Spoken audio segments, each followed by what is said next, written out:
Hello, everybody, and welcome to week 8 of class. This week, we are going to begin to look at two topics. The first is going to be to look at the presidency of Andrew Jackson and the increase of democracy. There's definitely going to be a move towards greater democracy during the Jacksonian era, which is what we're looking at. And by that, I mean more white men are permitted the right to vote.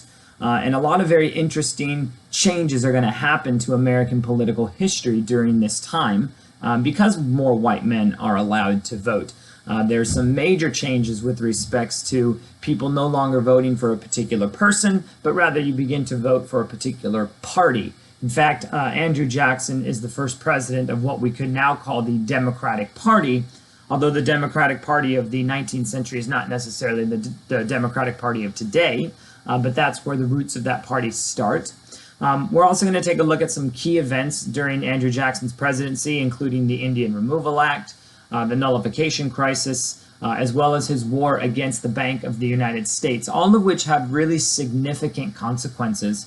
And because of Andrew Jackson's response to other branches of government, particularly the Supreme Court and the Congress, some folks are going to begin to call Andrew Jackson King Andrew.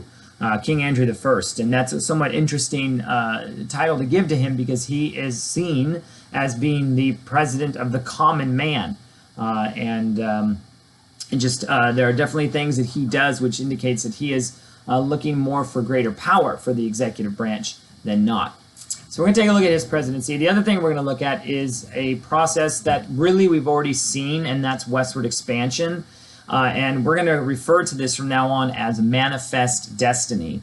This term, if you break it down, destiny, of course, is something that's going to happen in your life. You can't change that. Manifest in this particular way of usage means clear. So it is your clear and obvious destiny to move west, to overspread the entire American continent with your institutions. And by this we mean our politics, our education, our language, our religion, those sorts of things.